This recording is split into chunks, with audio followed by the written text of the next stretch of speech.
பொங்கல் பண்டிகையை முன்னிட்டு ரேஷன் கடைகளில் பானை வழங்கி மண்பாண்ட தொழிலாளர்கள் வாழ்வாதாரத்தை காக்க வேண்டும் என தமிழ்நாடு மண்பாண்ட தொழிலாளர்கள் சங்க பொன்விழா ஆண்டு கூட்டத்தில் கோரிக்கை.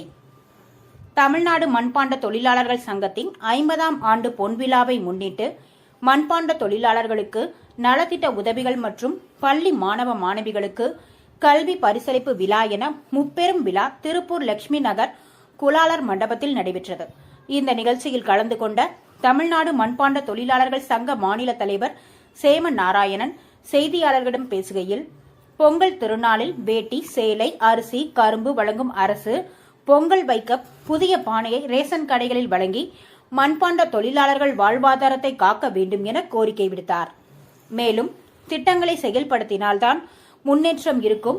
விஸ்வகர்மா என்பது ஒரு சமூகத்தின் பெயரா அல்லது அதில் உள்ள குறைபாடுகள் என்ன, அதனை நிவர்த்தி செய்வது குறித்து மாநில அரசின் ஐயப்பாடுகளை களைந்து திட்டங்களை கொண்டு வர வேண்டும்.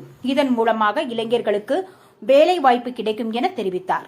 ஏரி குளங்களில் மண் எடுக்க அனுமதிக்க வேண்டும் என்ற கோரிக்கையை ஏற்று வட்டாட்சியர் அனுமதி பெற்று எடுக்கலாம் என உத்தரவிட்ட தமிழக அரசுக்கு நன்றி தெரிவித்தார். மானியத்துடன் கூடிய கடனுதவி, தொழில் பயிற்சி நிலையங்கள் அமைப்பதை வரவேற்கிறோம். இலவச மின்சாரம் வழங்க வேண்டும். மழைக்கால நிவாரண நிதி 10,000 ரூபாய் வழங்க வேண்டும். எங்கள் சமூக மக்களுக்கு சமூக நீதி கிடைக்க அரசியல் நிலைப்பாடு எடுக்க வேண்டிய நிலை ஏற்பட்டுள்ளது.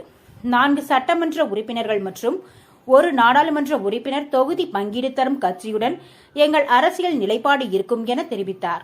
இதனைத் தொடர்ந்து நலத்திட்ட உதவிகள் வழங்கப்பட்டது. இந்த நிகழ்ச்சியில் குழந்தைகளுக்கு மண்பாண்ட செய்முறை குறித்து நேரடியாக விளக்கமாக செய்து காண்பித்தனர். நுணுக்கமான கை வேலைப்பாடுகளுடன் மண்பாண்டங்கள் தயாரிப்பதை பெரியவர்கள் உட்பட நிகழ்ச்சிக்கு வந்த ஏராளமானோர் ஆர்வமுடன் கண்டு ரசித்தனர்.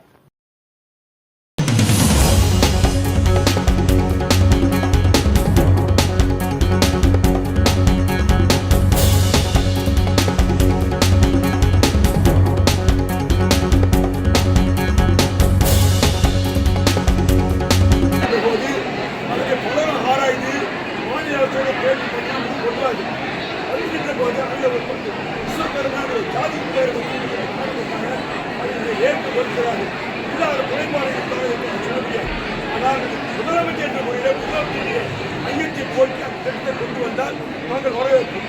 திட்டம் தேவை. திட்டங்கள் போட்டால்தான் செயல்படுத்தினால்தான் வளர்ச்சி அடைய முடியும். மாணவ மேம்பாலைகளும் கீழ்ப்பாலைகளும் தொழிற்சாலைகளும் வெளிநாடுகளும் போய் இதற்காக அஞ்சு செலவாட்டியிருக்கிறார்கள். நம் நாட்டிலே வேலையில்லா திண்டாட்டம் குறைய வேண்டும். வேலை வாய்ப்பு உருவாக்க வேண்டும். தொழிற்சாலையை உருவாக்க வேண்டும் என்றால் உருவாக்கலாம்.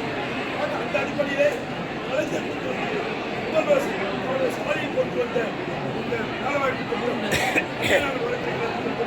வாய்ப்பு திருநெல்வேலி அவிதத்தர அந்த அவதார குளத்தில் கொடுத்தவர் மாயாண்டி சுவாமிகளை போன்ற தெய்வ இறைப்பு நம்பிக்கை உள்ளவர்கள் உங்களுடைய கோரிக்கை நியாயமான கோரிக்கை அரசாங்கம் கண்டிப்பாக ஏற்கவில்லை என்று சொன்னால் எந்த அரசாக இருந்தாலும் சரி அந்த அரசை எதிர்த்து போராட நாங்கள் தயாராக இருக்கின்றோம்.